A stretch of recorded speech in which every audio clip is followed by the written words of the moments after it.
Ok, mangi nuyo. Je viens tout simplement de recevoir des infos comme quoi que notre frère, Kémi Seba, je dis bien notre frère, parce que c'est un Africain, je dis bien notre frère, parce que c'est un noir comme nous, je dis bien notre frère parce qu'il vit au Sénégal, Kémi Seba, il paraît qu'il vient d'être expulsé ou sur le point d'être expulsé. L'um ci mënta doon Kémi Seba mi ngi ci loxo yoon taxi de source sûre suñu confrère Tchad bu Y'en a marre il paraît aussi que ni ñoo ngi ko jàpp ci aéroport yóbbu ko police wala fu mu mënti doon whatever. Je vais essayer de me calmer. Je voudrais tout simplement joxe sama avis que Kémi Seba man maa jëkk wax ni man ànduma ci li mu defoon mooy que ne brûler 5000 francs bi et j'ai mes raisons moom aussi il a brûlé 5000 francs geste symbolique il a ses raisons man samay raisons c'est tout simplement on est dans un pays pauvre et dama doon wax ci xelu pays bu pauvre bu mel ni Sénégal nga xamante ni y a des gens qui perdurent pour avoir 1000 francs CFA on ne doit pas brûler 5000 francs parce que Kémi Seba ak nu mu mënti doon modèle la war a doon c'est-à-dire que ne ba mu brûler 5000 francs on a tous vu que ni ñeneen ñi ngi ci ginnaaw di brûler 10 000 francs wala di brûler 1000 francs wala lu mu mënti doon xaalis la man côté boobu laa contesté woon que xaalis kenn waru koo taal mën ngaa xeex ñu génnee CFA bi Afrique mën ngaa xeex say droit sans pour autant nga def yenn actes yi nga xamante ni ñi gën a naïf neneen lañ koy suivre loolu mooy sama raison lu tax ma ne keroog Kémi Seba warul woon brûler 5000 francs bi ok mais warul brûler 5000 francs bi loolu sama raison personnelle la loolu man maa ko wax keneen ku nekk ak lu la neex nga xalaat ko mais pour quelle raison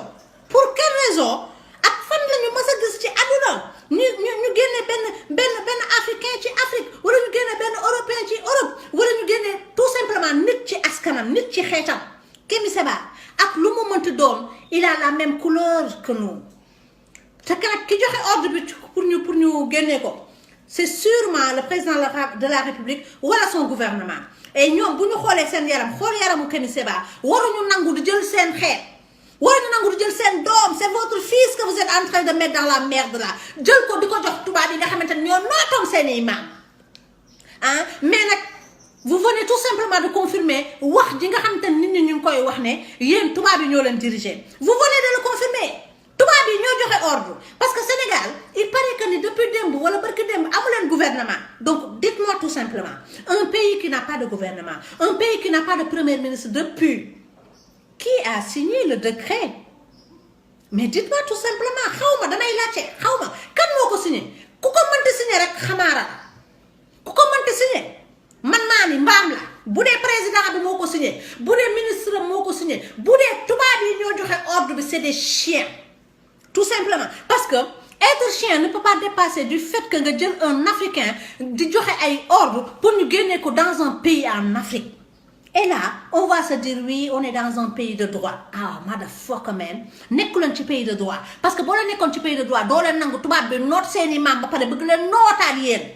ngeen nangu nag ñuy noot seeni doom yi ñuy noot mooy lan Kémi Seba Tchad bu Y'en a marre ak ñeneen nga xam te ne c'est des victimes de votre pouvoir de merde donc tout simplement man nag ñi may blâmer c'est nous les Sénégalais nous les jeunes Sénégalais ñun ñoo war a jóg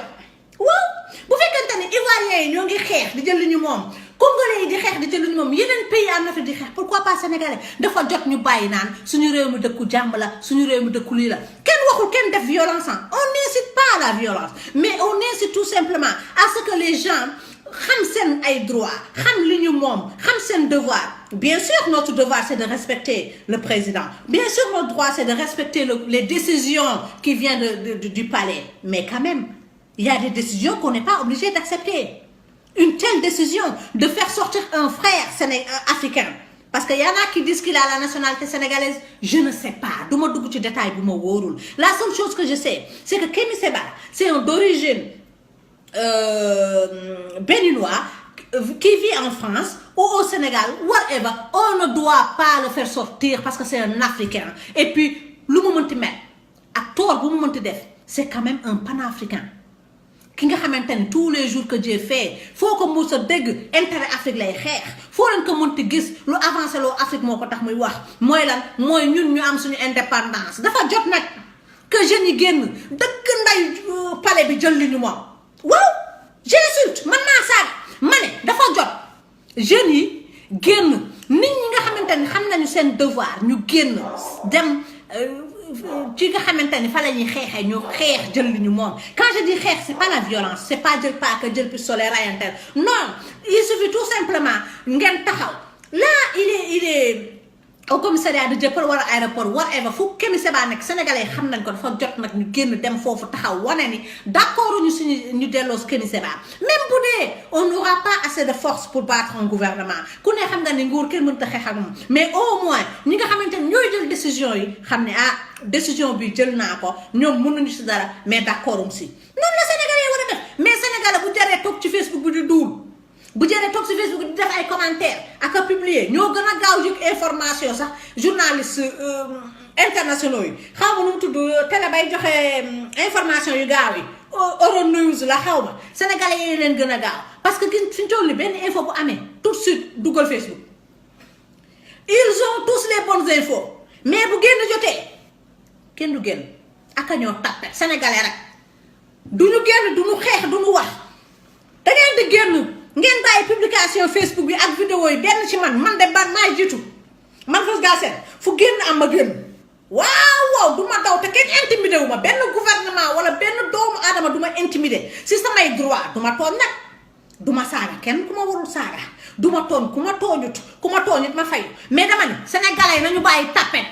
toog ci Facebook bi di wax gouvernement bi Macky Sall wala buun la xaw ma buun duggul ci Facebook bi Macky Sall duggul ci Facebook bi li ngeen di wax ak li may wax ci yam Macky Sall gisu ko donc tout simplement il faut sortir et aller là où le président va nous voir ou nous entendre nañu génn dem fan ñuy gisee mooy lan battre le fer tant qu'il est chaud Kémi Séba mu ngi police u Dieuppeul nañu dem Dieuppeul taxaw fa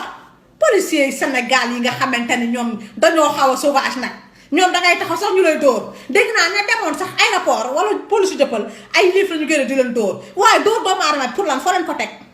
caat bu yaanaamaar bi ngeen jàpp foo leen ko teg dama ni ngeen libéré innocent yi ngeen génn seeti agresseurs yi yeeg sàcckat yeeg mbaam yooyu ndax Kémi Séba dëgg la brûlé na 5 000 francs waru ko brûlé mais peut-être si poosam la ko génnee brûlé ko yéen ñu toog ci nguur gi nag di toog ci milliardu adduna bi di lekk suñu xaalis yéen tamit réfléchissez ngeen libéré innocent yi ngeen tëj sénégalais yi duur rek duñu xeex sama bopp laa jiital nag man Feuz Galsen ma ne man ak yéen duur rek ak wax xeex bu jotee doo leen xeex Khalifa Sall kan nañ ko tëj matul 6 mois 6 mois ci mois bii Khalifa Sall mi ngi ci kaso bi te pourtant ku ci nekk ci yéen bu Khalifa Sall masul jox saaku ceeb sa ndey mas na koo jox sa baay wala sa bàjjan wala sa maam donc on a tous eu la chance de boire un verre d'eau venant de Khalifa Sall donc dama ni bàyyi leen toog ci Facebook bi naan waaw génnee leen la maire wax naa leen Macky Sall nekkul ci Facebook bi procureur bi nekkul ci Facebook bi donc jóg leen ngeen xeex jóg leen ñu jël li ñu moom waxuma leen ñu violence dama ne ñu jóg jël li ñu moom c'est-à-dire di dox ci mbedd bi comme dëkk yëpp dans le monde entier am nga droit am loo naqari nga génn def marche nga génn wax nga génn wane voilà tout simplement que ni nguur gi d'accord ñu ak yéen mais où va le Sénégal putain où va le Sénégal et après on s'étonne waaw Sénégal 10 contre 11 équipe nationale bi mënu koo gagné du ko gagné ndax dëkk boo xamante ni seen président bon na mën na tëj innocent dëkk boo xamante ni ribaar la nit ñi di lekk dëkk boo xamante ni ci cagatoog jaay dorog ak jaay yamba la ñuy dund commencé ko ca gouvernement ba caga yu mag yaa nga gouvernement ba jaaykatu dorog yu mag yaa nga gouvernement ba raykatu nit yaa nga gouvernement ba donc dëkk boobu ni ñuy gañe doo leen gañe bu jógee nag ngeen jël toor bi teg ko ci joueur yi wala ngeen teg ko ci Aliou Cissé dama ni ngeen xooli fu affaire yi jóge sangu ji leen wax naa leen Sénégal dañoo yàgg tooñ ku ndayam di julli Sénégal dañoo yàgg tooñ ku ndayam di julli te ku fi tooñ ku nday jàmbur di julli dina tëpp sa kaw yéen nag dara ñëwagul Sénégal dara ñëwagul parce que nànk rek musiba yaa ngi dal si du Assane Diouf xoromatul da ngeen ni woon problème bi Assane Diouf la léegi fexe ngeen ñoo yaay ba tëj doomu jàmbur di jëlee ko ca bànneexam andi ko ci yooyu bare yooyu léegi nag ngeen bëgg génnee Kémi Séba sax ndokk ndax Sénégal ak puuc Sénégal ak yooyu bare Sénégal ak boo añee doo ndékki boo leen ko génnee andi ko France xayrul waaye benn africain moo warul seetaan loolu dama ne xaw ma ku jël benn ndayu décision bu bon boobu mais li mu def war da ko xool bu doon doomam est-ce que dina ko delloo balaa ngaa def dara xool ko si sa doom yéen ñëpp seen doom yaa ngi États-Unis France ak feneen ngeen jàpp doomu jàmbur bi di ko bundu xataal bu tayee ngeen yóbbu ko rëbës bu subaa ngeen ni ko yëgal ci avion bi dellu ndayi France yéen seetaan leen seen bopp Sénégal seetaan leen seen bopp et franchement il est temps que le gouvernement arrête de nous sucer les couilles. Il est temps que le gouvernement sénégalais arrête de nous sucer les couilles. Je ne sais pas qui a pris cette décision de merde. Je ne sais pas. Mais franchement, il n'a pas de cœur. Parce que faire sortir quelqu'un, en plus, il paraît qu'ils l'ont trouvé chez lui, avec sa femme et ses enfants. Ils l'ont pris sans même lui laisser le temps de faire un gros bisou à ses enfants. Yen, vous êtes des bandes de connards. Vous n'avez pas de cœur. Laissez les innocents et allez chercher vos voleurs de merde, allez chercher les tueurs, allez chercher les violeurs. Si vous voulez enfermer, la prison va être remplie. Pardon.